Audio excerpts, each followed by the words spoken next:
하나님 말씀 빌립보서 1장 7절 8절 다 같이 읽겠습니다. 빌립보서 1장 7절 8절 같이 읽겠습니다. 시작. 내가 너희 무리를 위하여 이와 같이 생각하는 것이 마땅하니 이는 너희가 내 마음에 있음이며 나의 매임과 복음을 변명함과 확증함에 너희가 다 나와 함께 은혜에 참여한 자가 됨이라. 내가 예수 그리스도의 심장으로 너희 무리를 어떻게 사모하는지 하나님이 내 증인이시니라. 아멘. 교회는 이 땅에 세워진 하나님의 나라입니다. 과거에는 마귀에게 속하여 죄의 종노릇하던 자들을 주님께서 흘리신 십자가의 피로 죄를 사하시고 또 그 은혜를 믿음으로 말미암아 구원 얻은 자들을 주님께서는 교회로 불러 모으셨습니다. 그래서 교회는 헬라어로 에클레시아라고 하는데 이 말은 밖으로 불러 모은 자들이라는 뜻입니다.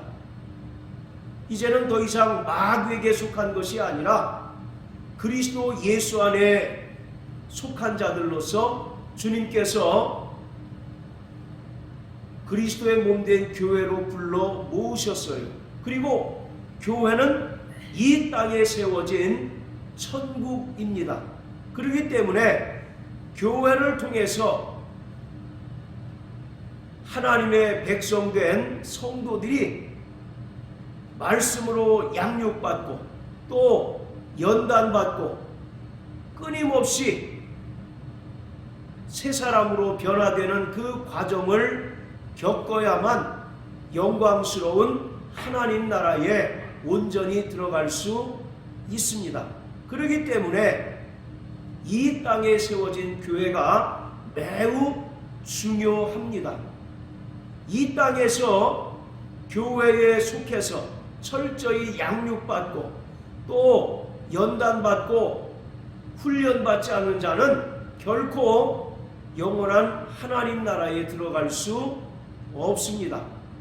이것은 마치 구약의 이스라엘 백성들이 430년 동안 애굽에서 종살이하다가 하나님께서 은혜를 베풀어 주심으로 그들이 애굽에서 탈출하고 홍해를 건너고 광야 40년간을 거친 후에 비로소 하나님께서 약속하신 가나안 땅에 들어간 것과 같은 이치입니다. 그러니까 구약의 이스라엘 백성들에게 40년 동안의 광야 생활이 곧 교회였습니다. 그래서 사도행전 7장에 보면 광야교회라고 이렇게 이야기를 하고 있습니다. 마찬가지로 그리스도의 몸된 교회는 광야 같은 이 세상에 세워져서 세상으로부터 온갖 박해와 미움과 또 핍박을 받지만 구원받은 성도들은 철저히 교회 안에 거하고 또 교회 안에 속함으로써 날마다 말씀으로 양육받고 또 말씀으로 인도함을 받고 하나님의 백성으로서 끊임없이 변화되는 그 과정을 겪어야 합니다. 이 과정을 겪지 않고서는 결코 영원한 안식처인 하나님 나라에 들어갈 수 없습니다. 그런 의미에서 교회는 이 땅에 세워진 하나님의 나라이며 또 하나님 나라의 전권 대사입니다. 우리나라가 외국에 한국 대사관을 세웁니다. 그리고 외국에 세워진 한국 대사관은 대한민국이라는 나라의 국익을 위해서 일하는 것처럼 이 땅에 세워진 교회는 하나님께서 전권을 부여하신 대사관의 직임을 맡은 기관으로서 이 땅에 하나님의 나라를 확장하는 일에 무엇보다 앞장서야 하고 또 그 일에 전념을 해야 합니다.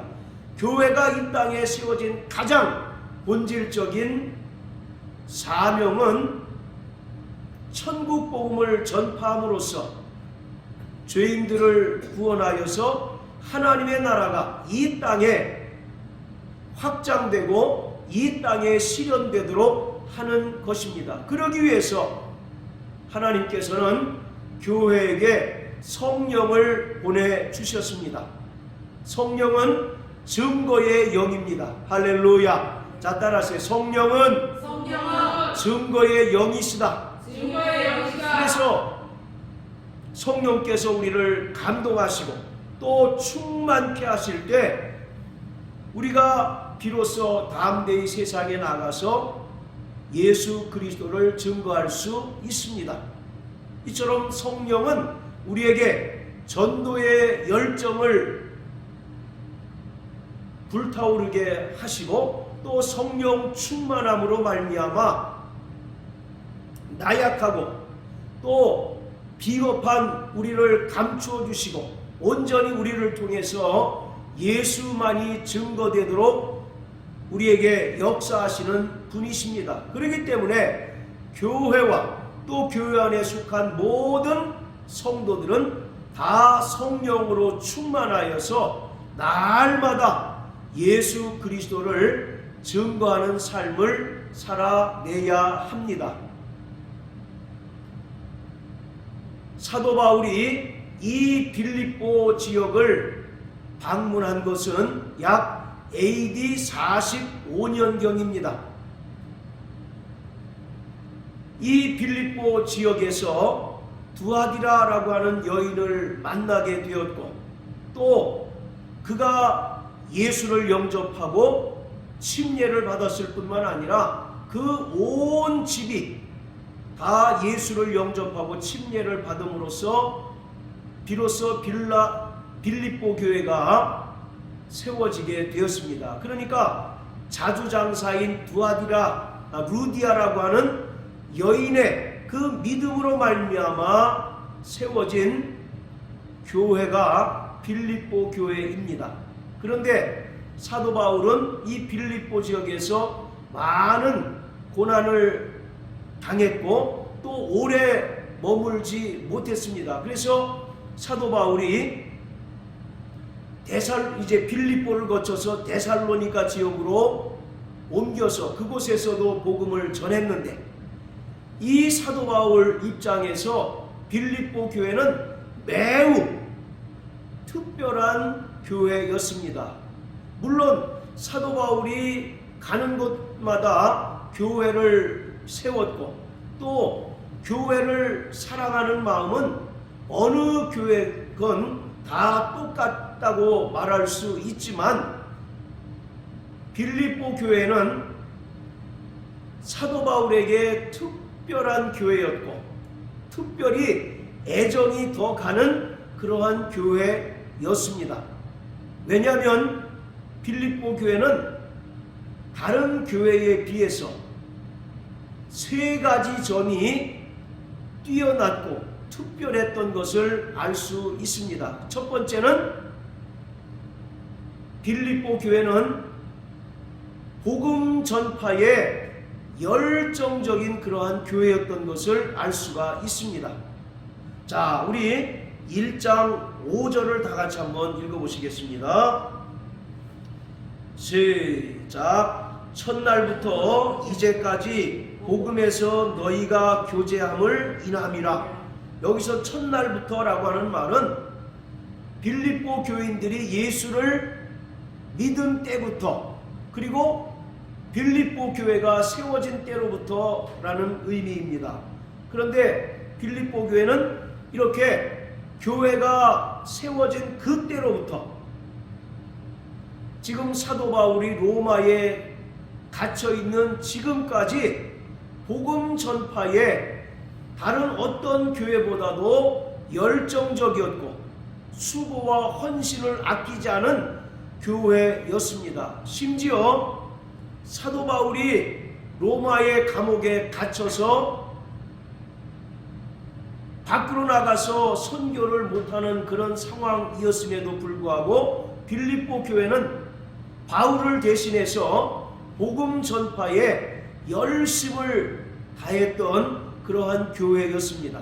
그런 점에서 사도 바울에게 빌립보 교회는 특별한 교회였습니다. 그리고 빌립보 교회가 다른 교회와 차별이 되는 것은 사도 바울이 수차례 선교 여행을 하는 동안 재정적인 후원을 아끼지 않았던 그러한 교회였습니다. 루디아를 비롯해서 4장에 나오는 유오디아나 순두개 여인을 통해서 사도 바울의 재정적인 든든한 후원자가 되어서 사도 바울이 가는 곳마다 복음을 전파하고 또 교회를 세우는 데 있어서 재정적인 뒷받침을 아끼지 않았던 그러한 교회였습니다. 자, 우리 빌립보 4장을 다 같이 한번 보십니다. 자, 빌립보 4장 16절. 자, 같이 읽습니다. 시작. 데살로니가에 있을 때에도 너희가 한 번, 두 번 나의 쓸 것을 보내었도다. 예, 사도 바울이 빌립보에서 복음을 전파하고 또 빌립보 교회를 세운 후에 그 다음으로 선교한 지역이 데살로니가라는 지역입니다. 그래서 데살로니가 지역에도 사도 바울에 의해서 교회가 세워졌는데 금방 우리가 읽은 4장 16절의 말씀처럼 너희가 한 번, 두 번 나의 쓸 것을 보내었다라고 이렇게 말합니다. 이처럼 빌립보 교회는 사도 바울이 가는 지역마다 복음을 전파하고 또 교회를 세우는 데 있어서 든든한 재정적인 후원자였다는 사실을 우리가 알 수가 있습니다. 이런 점에서 빌립보 교회는 사도 바울에게 특별한 교회였고 다른 교회도 다 사도 바울이 물론 사랑하고 애착이 가는 교회였지만 특별한 애정을 가진 교회가 바로 빌립보 교회였다는 것을 알 수가 있습니다. 자, 그리고 빌립보 교회가 다른 교회와 차별되는 세 번째 이유는 이 빌립보 교회는 구제의 어느 교회보다도 앞장을 섰던 교회였습니다. 이 당시에 예루살렘에 큰 기근이 발생함으로 인해서 예루살렘 교회 성도들이 경제적으로 대단히 어려운 지경에 처해 있었습니다. 그러한 소문을 사도 바울이 듣고 이방 지역에 세워진 교회들에게 후원을 부탁을 했습니다. 그때 이 빌립보 교회는 예루살렘 교회의 그 경제적인 공공함을 외면하지 않고 적극적으로 돕고 또 적극적으로 구제에 앞장섰던 그러한 교회였습니다. 자, 우리 사도행전 11장을 다 같이 한번 보십니다. 사도행전 11장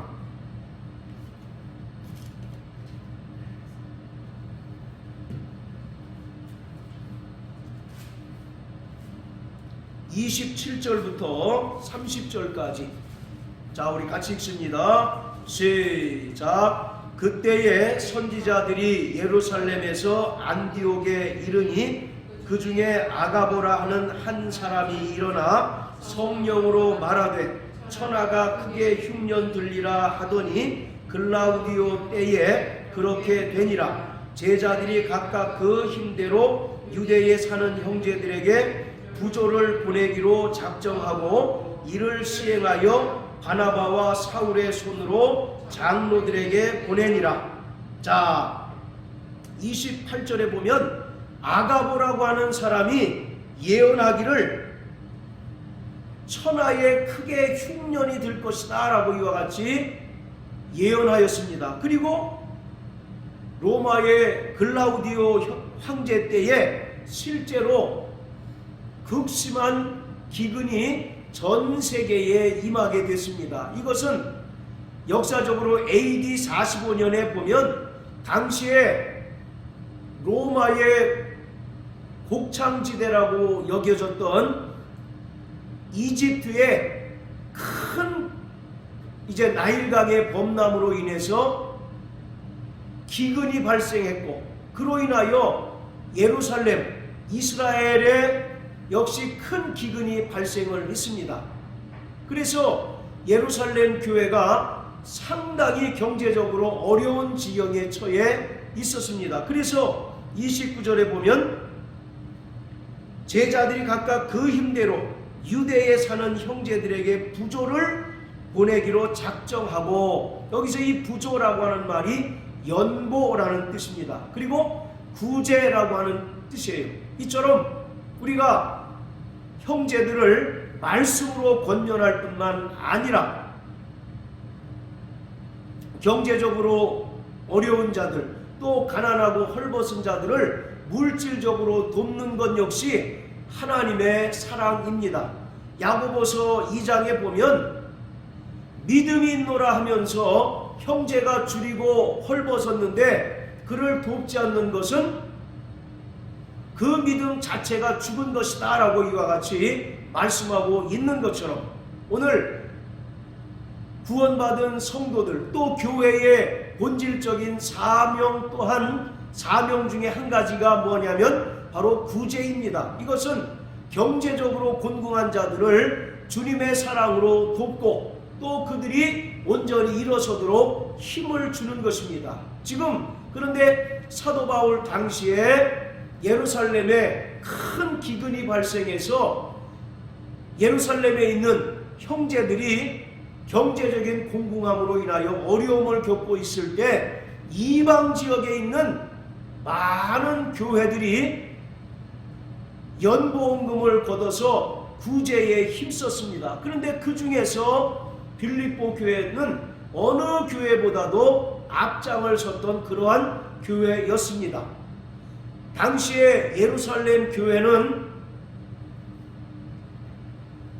바로 이 땅에 세워진 최초의 교회였고, 또 모든 교회의 마더처치, 즉 모교회에 해당이 됩니다. 그래서 모든 이방 교회들이 예루살렘 교회를 위하여 한결같이 중보기도를 했을 뿐만 아니라 십시일반으로 부조를 거둬서 사도 바울에게 줌으로써 사도 바울이 예루살렘 교회 성도들에게, 형제들에게 보내줌으로써 잠시나마 경제적으로 어려움을 해결하도록 도와주었습니다. 그 일에 빌립보 교회가 누구보다도 앞장을 섰습니다. 이처럼 사도 바울에게 있어서 이 빌립보 교회는 대단히 특별한 교회였었고, 또 특별한 애정을 가진 그러한 교회였습니다. 자, 우리 다시 빌립보서 1장으로 가겠습니다. 자, 7절에 보면 내가 너희 무리를 위하여 이와 같이 생각하는 것이 마땅하다, 이렇게 이야기하고 있습니다. 이것은 어떤 이야기냐면 3절 4절에 보면 사도 바울이 내가 너희를 생각할 때마다 나의 하나님께 감사하고 간구할 때마다 너희 무리를 위하여 기쁨으로 항상 간구한다라고 기록하고 있어요. 바로 그 사도 바울의 마음을 지금 7절에서 표현하고 있습니다. 10손가락 깨물어서 안 아픈 손가락이 없다는 이야기가 있는 것처럼 사도 바울에게 있어서 모든 교회들이 다 사랑스럽고 또 애정이 가고 또 정말 관심이 가는 것은 마찬가지이지만, 앞서 말씀드린 이런 몇몇 가지 이유들로 인해서 빌립보 교회는 사도 바울이 특별히 사랑했던 그러한 교회였습니다. 그래서 비록 옥중에 있는 바울이 빌립보 교회를 위하여 기도할 때 너희를 생각할 때마다 하나님께 감사하고 또 너희를 위하여 기도할 때 내 기쁨이 충만하다라고 이와 같이 말하고 있는 것은 사도 바울에게 있어서 이 빌립보 교회는 복음을 전파하는 데 있어서 가장 훌륭한 조력자이고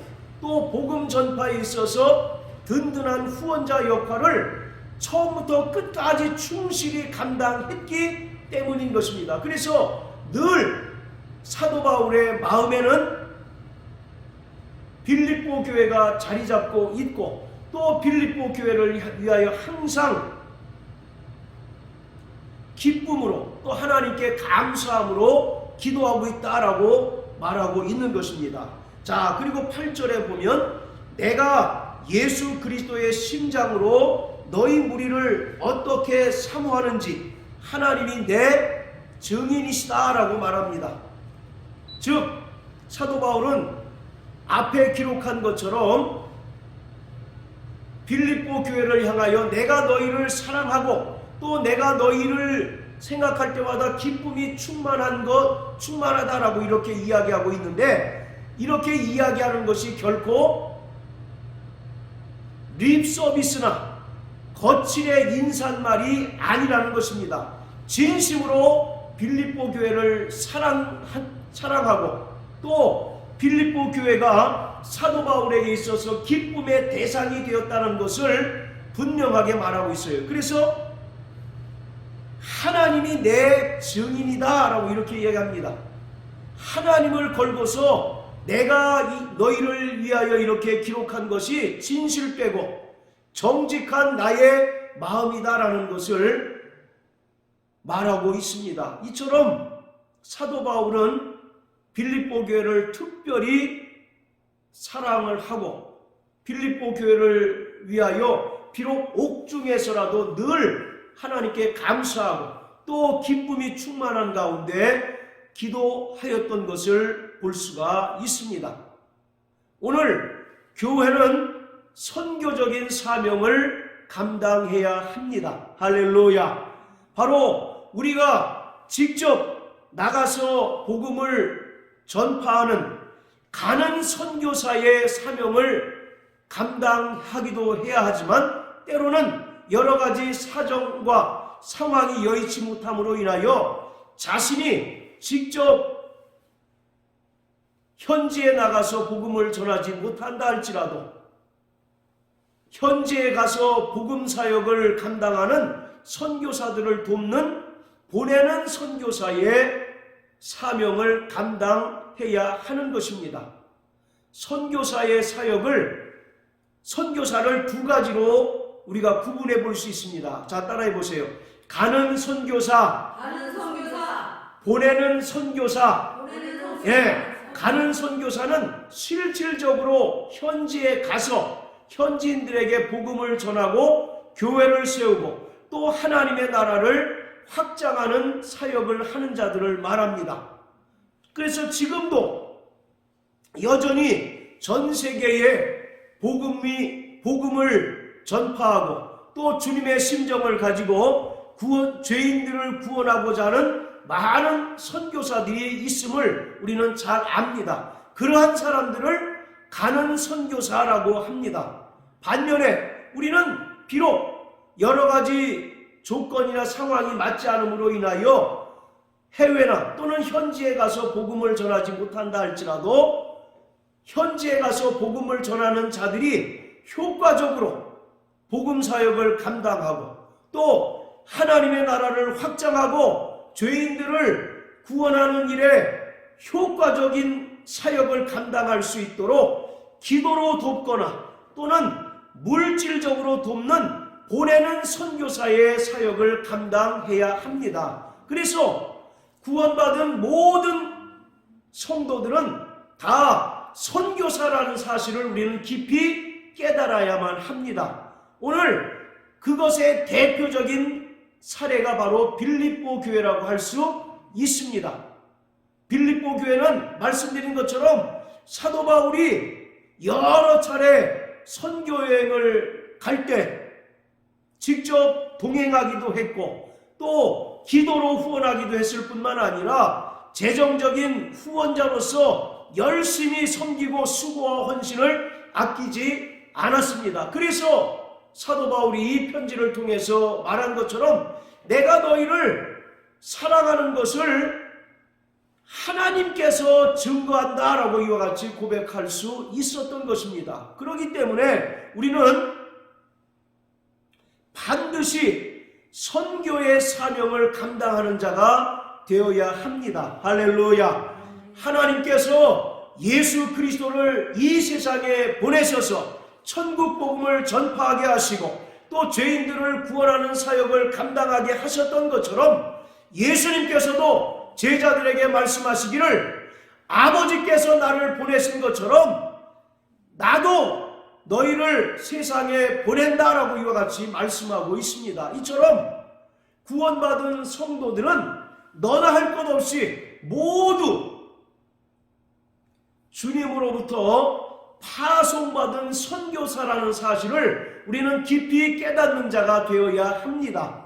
그래서 우리 가정에 파송을 받은 가정 선교사로 또 직장에 파송을 받은 직장 선교사로 우리가 우리의 삶의 터전에서 삶의 환경에서 열심히 주의 복음을 전하는 자가 되어야 할 뿐만 아니라 또 이렇게 복음 사역을 하는 자들을 위하여 기도로 돕고 또 재정적으로 돕는 그런 역할도 충실히 감당해야 하는 것입니다. 그래서 어쨌든 간에 우리를 통해서 하나님 나라가 확장되고 하나님 나라의 그 지경이 넓혀질 수 있도록 우리가 귀하게 쓰임받아야 하는 것입니다. 이 땅에서 하나님 나라가 확장되는 것을 가장 반대하고 대적하는 자는 바로 마귀입니다. 마귀는 할 수만 있으면 교회를 무너뜨리고 또 교회를 파괴하려고 혈안이 되어 있습니다.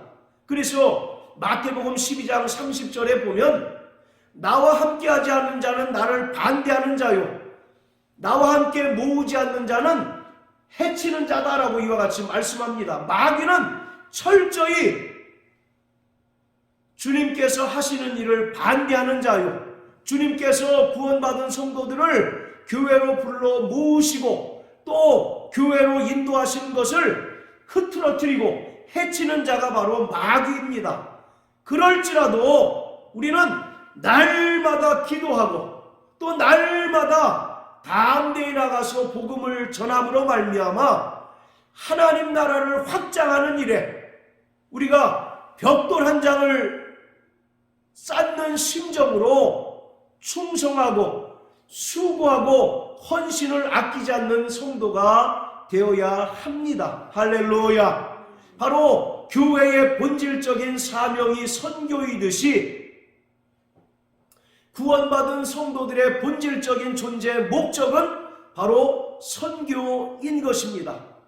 그래서 예수님께서도 12명의 제자들을 보내셨고 또 70명의 제자들을 보내셨고 또 성령을 보내셔서 성령 받은 모든 성도들을 세상에 보내셔서 땅끝까지 예수 그리스도의 복음이 증거되고 전파되며 또 하나님의 나라가 확장되도록 역사해 주셨습니다. 그러므로 사랑하는 성도 여러분, 날마다 때를 얻든지 못 얻든지 하나님의 말씀을 힘써 전하는 자 되시길 주님의 이름으로 축복합니다. 가는 선교사가 되든 아니면 기도로 동역하고 또 재정적으로 후원하고 또 헌신하는 보내는 선교사가 되든 어쨌든 우리는 주님으로부터 선교사의 사명을 받은 자로서 온전히 선교사역을 감당하는 저와 여러분 되시길 주님의 이름으로 축복합니다. 특별히 우리 반석교회를 위하여 기도하기를 우리 반석교회가 더욱더 성령 충만하고 성령의 충만한 역사가 나타남으로 말미암아